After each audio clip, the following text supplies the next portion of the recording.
Morning, everybody. How you doing? Welcome back to the Spurs Talk Show. I'm Sean Butler. Bugsy Malone's over my shoulder. We've just passed John. He's doing well, for those of you who know John. Shout out to Nick Lazy 8. Guys, welcome back. This is episode 213 of Tottenham Walks. Or Spurs Walk Show, maybe. Should really rebrand it. It rolls off the tongue a little bit better. I hope you are all happy and healthy doing the things that you love and the people that you love doing them with. Please do me a favour, guys. Smash the like button for me if you haven't already. Hit the subscribe if you haven't already. Join the now 7,500 people that have come before you. It was only about 5 or 6 videos ago we just passed the 7,000 mark. It's madness. The growth is insane. I love it. Thank you all for your support. Whilst you're at it, hit the notification bell and drop a comment. Let me know your thoughts on today's topic. And let's just get through the news, shall we, guys? First and foremost, let's start with Luis Enrique.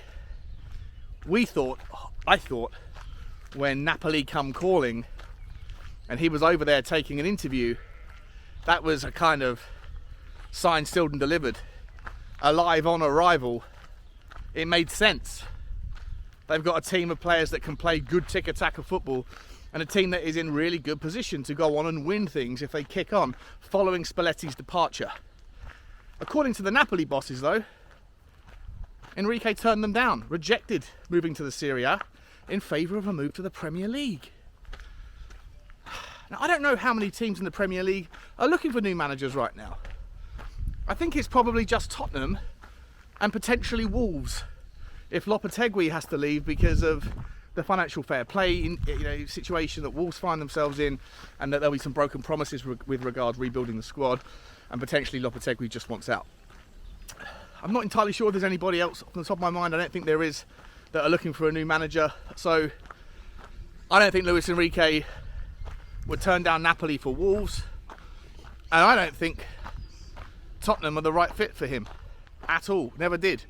He reminds me, not in playing style, but in the kind of here now, win now mindset of a Mourinho and a Conte, but with a certain specific style of football in tiki-taka that would require Tottenham entirely overhauling their squad. This squad needs a lot of work anyway, as you know, but to go for a tiki-taka manager with high expectations, high demands, doesn't make sense to me.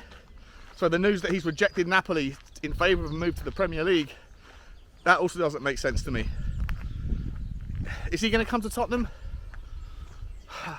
I highly doubt it, but stranger things have happened.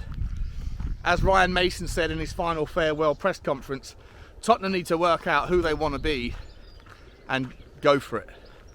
And right now, I think he was bang on by saying that, because I don't think we do know what we want to be. You know, all the intimations coming out of the media are that Tottenham were looking for a young manager to rebuild and to have this kind of project system. But now, putting aside Enrique for a moment, all of the media reports today and yesterday are pushing the narrative that they've landed on the name Ange Postecoglou from Celtic to be Tottenham's next manager. And we're going to talk about that a little bit. First and foremost, he's not exactly young. He's late 50s. He does play attractive football. I'm not going to take that away from him. And his personality is certainly very convivial, very amiable. He gets the players behind him. He is someone that the fans at Celtic absolutely love. There's been some random hashtags appearing on Twitter over the last 24 hours. Hashtag no to Ange, I think was one, no to Post or something. And it turned out that wasn't, whilst it's been adopted by Tottenham fans who are bandwagon fans, generally just jump on board popular hashtags. I think, from what I've gathered, that actually was a sabotage move from Celtic fans who didn't want Tottenham to grab their manager. And look, it's nice to think, for what it's worth, that the manager that we are going after is highly sought after, highly desired by the team that currently has him. And why wouldn't they be? He's about to win, in all likelihood, a domestic treble.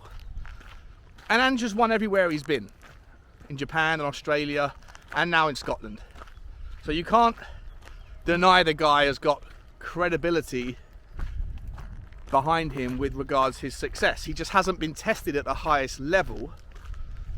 But to say that winning a treble at Scotland is a fantastic feat and therefore justifies the risk, I think is a stretch. There's quite a few different managers that have won domestic trebles at Celtic and haven't exactly set the light or set the world alight in their post-Celtic career. We could look at Martin O'Neill, who won the domestic treble in Celtic and then went to manage Aston Villa, where the best he could foster out of that Aston Villa side was 3 top 6 finishes, which is no small feat. Aston Villa were a dangerous club under him, but he couldn't take them to that next level. What about Neil Lennon? He managed to get a domestic treble out of Celtic. I think now he's managing in League 1 or League 2, I forget, I could be wrong about that one, but he isn't exactly top of the pops when it comes to managers at this stage of his career. What about Ronny Deila, the Norwegian man currently in charge of Standard Liège? He won a domestic treble but hasn't done anything fantastic with his career ever since. The list of managers that have won trebles that have then come into the Premier League and kicked on extends to one: Brendan Rodgers. And his success in the Premiership was found at Leicester when he won the FA Cup, and obviously he went close for a title run with Liverpool as well, ultimately coming second that year. So to me, that's the level that Postecoglou is at, somewhere between Brendan Rodgers and Martin O'Neill. And I don't know if that's going to satiate or satisfy most Tottenham fans. He certainly isn't or wasn't anywhere near the top of my list. However, what I will say is that I am warming to the idea, not only because I have a little bit of fatigue, managerial search fatigue going on, where I just want someone to come in now who can begin the process, something that we can all understand, get behind, and then begin the conversation around, okay, now we know what sort of manager we have, the director of football is next, and then we can start to discuss what sort of players are going to be needed from the squad or from elsewhere to come into the squad to be able to help that system. Now, from what I've seen of Postecoglou, he does play very attractive football, but then every Celtic manager has played attractive football with Celtic because they're either the best or joint best, second best in a 10-horse league where the others are, the gap to the rest is fairly significant. But he does generally play attractive football. He likes players that have high energy and good engines on them. And for me, that is a sign that certain players in the squad could do well under him. Players like Brian Hill, if he comes back. Congratulations to Brian Hill, by the way, last night, winning the Europa League alongside another ex-Tottenham player in Eric Lamela. Amazing, the long list of players that have departed Tottenham to go on to success gets longer and longer and longer. Brian Hill, I think, could do well in a Postecoglou system. So another player I think will do very well because of that need for engine, need for energy.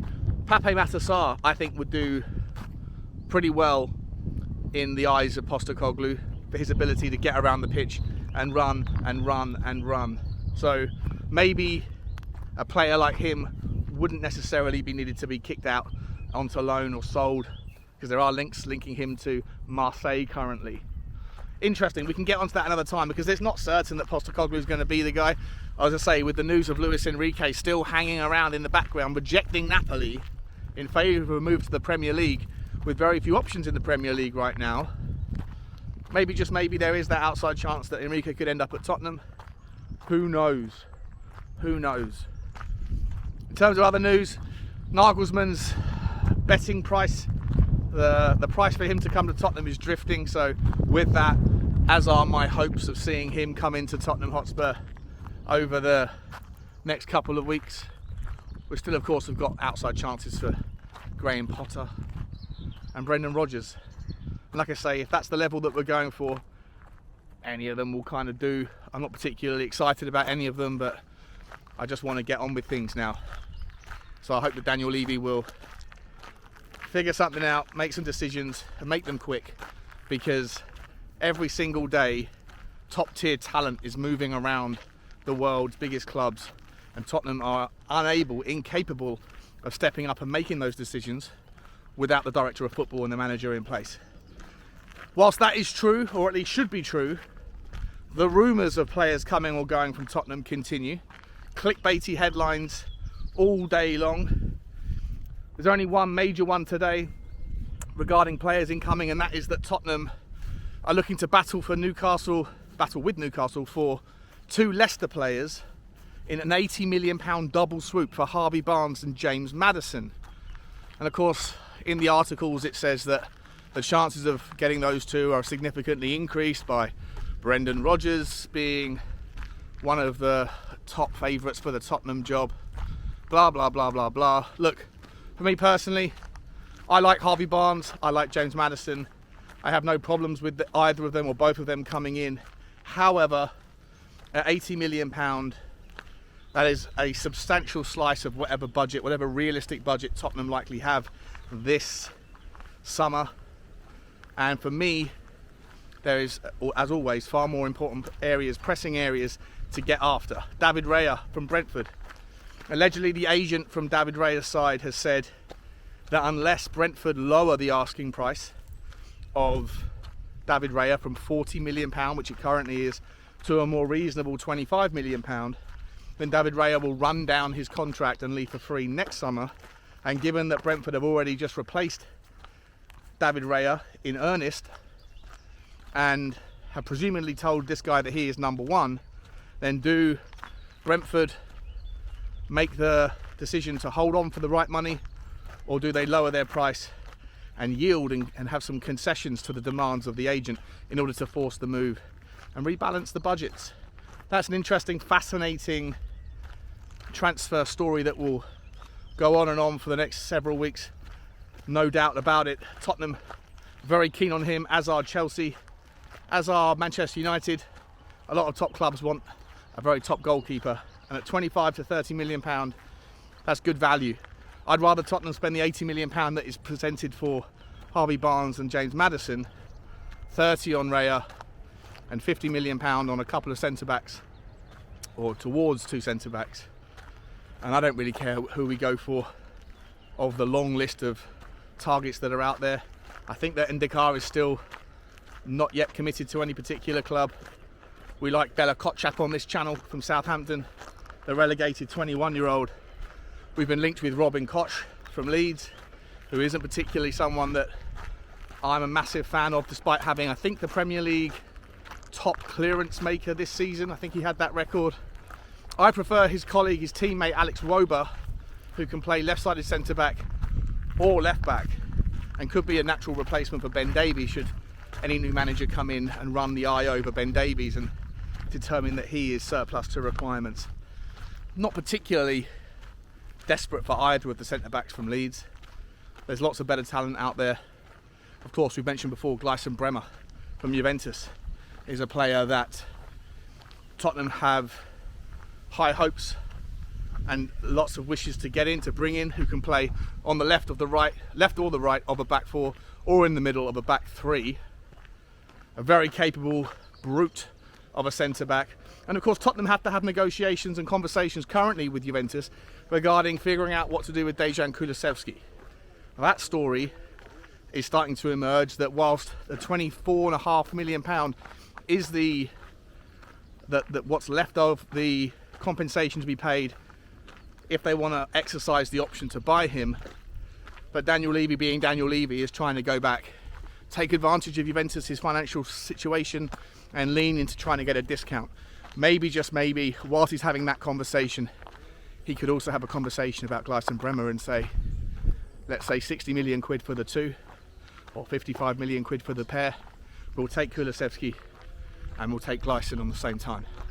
Tottenham look an incredibly different outfit next season, in my opinion, with just a goalkeeper like Raya, and if you could go and get someone like Bremmer, someone like Bella Kotchap, maybe a Lavia from Southampton, maybe one or two of the players from Fulham that we've been linked with, and I think everything looks a lot healthier for the first team. Obviously there's underlying issues with regards our scouting, and we know the plan in place that is emerging there to pivot to a database system and that's okay with me. I'm excited about that.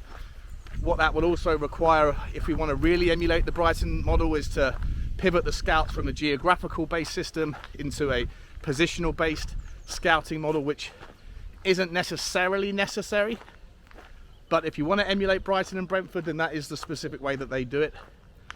We got plenty of time to worry about that. That's sort of in the medium to long term resolution. For this summer, some might call it papering over the cracks, but ultimately there's a lot of changes that need to be made to the first team squad. And in terms of incomings, whilst everybody right now is looking at the situation as it stands with a lot of pessimism and, dare I say, negativity, I feel like the situation in flux can change very quickly. Just look at Aston Villa. Aston Villa by February were 13th in the league, 14th, getting at the top end of a very close relegation battle. They got out of it. They weren't ever really sucked into it, but they were, for all intents and purposes, on holiday. They weren't qualifying for Europe, and they weren't getting relegated by about the middle of March, early March. But Unai Emery came in earlier than that and got them kicking the ball, got them playing great football, and has turned them into a team that galloped up the league and on the final day managed to secure European football. And that was one change. Nothing changed in the squad. That was just a new manager that came in and reinvented the wheel within that system. Tottenham Hotspur need a manager that can do that, and a few players, and everything could look a lot brighter on the surface at Tottenham with a few key core appointments in essential positions, both on the pitch and in the back room. And Tottenham's fans can pivot to a sense of optimism fairly quickly. That's how I'm going to leave it, guys. Let me know your thoughts. Am I deluding myself to think that maybe, just maybe, things are bleak but not far away from being on the right track, at least within the first team? Or do you agree with me that with a £150 million, £200 transfer window, £200 million transfer window that incorporates whatever budget is already available, the £50 million investment that wasn't taken from the 150, bring in any money we can raise from player sales and some clever negotiation, and maybe, just maybe, Tottenham can get the ball rolling on a long-term rebuild, whether it be under Potter, Postecoglou, Brendan Rodgers, Luis Enrique, or Julian Nagelsmann. Let me know your thoughts, guys. Like, subscribe and comment, and as always, bye bye.